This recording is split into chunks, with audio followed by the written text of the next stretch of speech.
സെക്രട്ടേറിയറ്റിന് മുന്നിലിരിക്കുന്ന പാവപ്പെട്ട പെൺകുട്ടികൾ അവർ എത്രയോ ദിവസമായി തങ്ങളുടെ ദുഃഖം സർക്കാരിനെ അറിയിച്ചുകൊണ്ടിരിക്കുകയാണ്. സെക്രട്ടേറിയറ്റിന് മുന്നിലെ പ്രതിഷേധം കടുപ്പിക്കുകയാണ് വനിതാ CPO ഉദ്യോഗാർത്ഥികൾ.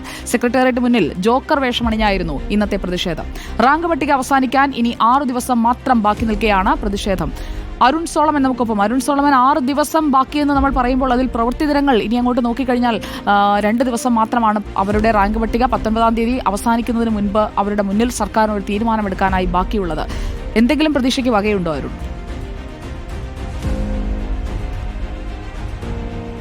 സുജയ, ഇന്നിപ്പോൾ 12 ദിവസമായിരിക്കുകയാണ് CPO റാങ്ക് ഹോൾഡേഴ്സ് സെക്രട്ടേറിയറ്റിന് പുറത്ത് സമരം ചെയ്യാൻ ആരംഭിച്ചിട്ട്. പക്ഷേ പ്രതീക്ഷകൾ ഏറെക്കുറെ അസ്തമിച്ചു എന്ന് തന്നെ പറയാം. കാരണം അവർ ഈ ഏറെ പ്രതീക്ഷകളോടുകൂടി ഈ കഴിഞ്ഞ ദിവസങ്ങളിലൊക്കെയും ഇവരെ സമരരംഗത്തുണ്ടെങ്കിലും ഈ ഉദ്യോഗാർത്ഥികൾ പൂർണ്ണമായിട്ടും ക്ഷീണിതരായിരിക്കുന്നു എന്നുള്ളതാണ് നമുക്ക് മനസ്സിലാക്കാൻ കഴിയുന്നത്.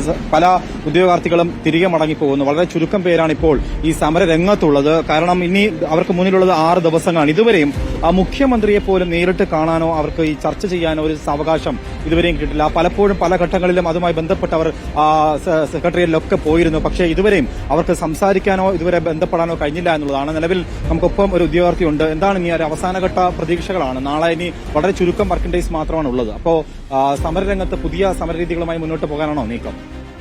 ആരുമില്ലാത്തവർക്ക് ദൈവം തുണയെന്നാണല്ലോ. അപ്പൊ തീർച്ചയായും ഞങ്ങൾക്ക് നാളെ ഒരു സമരമാർഗം വരും. അത് ആർക്കെതിരെയുള്ളതല്ല, ഞങ്ങളുടെ അവകാശങ്ങൾക്ക് വേണ്ടി മാത്രമുള്ളതാണ്. നാളെ വിഷുവാണ്. കേരള ജനത ഒട്ടാകെ വിഷു ആഘോഷിക്കും. വിഷു കൈനേട്ടം, വിഷുക്കണി, വിഷുക്കോടി, വിഷുസദ്യ. ഞങ്ങൾക്ക് വിഷു കൈനേട്ടം ഇവിടെ കിട്ടുന്ന ഭിക്ഷയായിരിക്കും. അത് മനുഷ്യത്വമുള്ള മനുഷ്യന്മാർ തരും എന്ന് വിചാരിക്കുന്നു.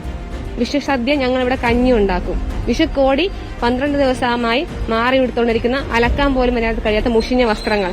വിഷു കൈനീട്ടം, ഇതൊക്കെ ഉണ്ടെങ്കിൽ ഒരു വിഷു കൈനീട്ടമായി നമ്മുടെ പ്രിയപ്പെട്ട ജനകീയ സർക്കാർ ഞങ്ങൾക്ക് തരുന്ന വേക്കൻസി ആവണമെന്ന് ഞങ്ങൾ ഇപ്പൊ പ്രാർത്ഥിക്കുന്നു. 570ഓളം വേക്കൻസി ഉണ്ട്, 570-ലധികം. പക്ഷെ എന്തുകൊണ്ടായിരിക്കും ഇതുവരെ നിങ്ങൾ തിരിഞ്ഞു നോക്കാത്തത്? ഞങ്ങൾക്ക് അതാണ് മനസ്സിലാവാത്തത്. വിവരാവകാശ കമ്മീഷൻ നടത്തുന്ന വിവരാവകാശ നിയമപ്രകാരമാണ്, RTA പ്രകാരമാണ് ആ വേക്കൻസി വന്നത്. ആ 570 പോലും ഞങ്ങൾക്ക് ഫുള്ള് വേണ്ട. ഞങ്ങളെ ലിസ്റ്റിലെ കുട്ടികൾ കയറിപ്പോകാൻ എന്താണ് കാരണം എന്ന് വെച്ചാൽ ഞങ്ങൾക്ക് അറിയില്ല. പിന്നെ ഈ സമരത്തിന് ഞങ്ങളിവിടെ 12ാമത്തെ ദിവസമാണ്. ഇന്നേവരെ ഞങ്ങൾ ചർച്ചക്കാരും വിളിച്ചിട്ടില്ല, നേരിട്ട് വന്ന് കണ്ടിട്ടില്ല. എന്തിനു നിങ്ങൾ ഇവിടെ ഇരിക്കുന്നത് പോലും ആരും വന്ന് ചോദിച്ചിട്ടില്ല. പിന്നെ കുറെ ആൾക്കാർ ഇതിൽ കൂടെ സഹതാപ തരംഗം ആയിട്ട് പോകുന്നുണ്ട്.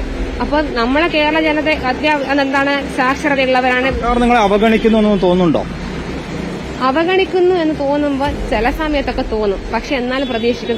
കാരണം കഴിഞ്ഞ ലിസ്റ്റില് അവർ ലിസ്റ്റ് അവസാനിക്കുന്നതിന് തലേ ദിവസം രാത്രിയാണ് കുറെ വേക്കൻസി വന്നിട്ട് ആ കുട്ടികളൊക്കെ ജോലിക്ക് കയറിപ്പോയത്. അങ്ങനെ അവരോട് കാണിച്ച ആ കരുണ, ആ ഒരു അലിവ് ഞങ്ങൾക്ക് കിട്ടും.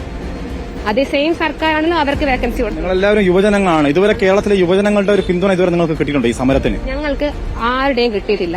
ഇവിടെയുള്ള കുട്ടികൾ ഞങ്ങൾ മാത്രം, ഞങ്ങൾ സ്വയം അങ്ങോട്ടും ഇങ്ങോട്ടുള്ള പരിഗണന, ആ ഒരു സപ്പോർട്ട് അങ്ങോട്ട്, അത് മാത്രം ഞങ്ങൾക്ക് ഉണ്ടായിട്ടുള്ളൂ. വനിതാ CPO ഉദ്യോഗാർത്ഥികളുടെ സമരം തുടരുകയാണ്. റാങ്ക് ലിസ്റ്റ് കാലാവധി അവസാനിക്കുന്നത് ഈ മാസം 19-ാം തീയതിയാണ്. അതിനു മുൻപ് ഇനി നാളെ വിഷുവാണ്. അത് കഴിഞ്ഞുള്ള 2 പ്രവൃത്തി ദിവസങ്ങൾ അത് മാത്രമാണ്. അതിനുള്ളിൽ സർക്കാർ തീരുമാനമെടുക്കുമോ എന്നതാണ് അറിയേണ്ടത്.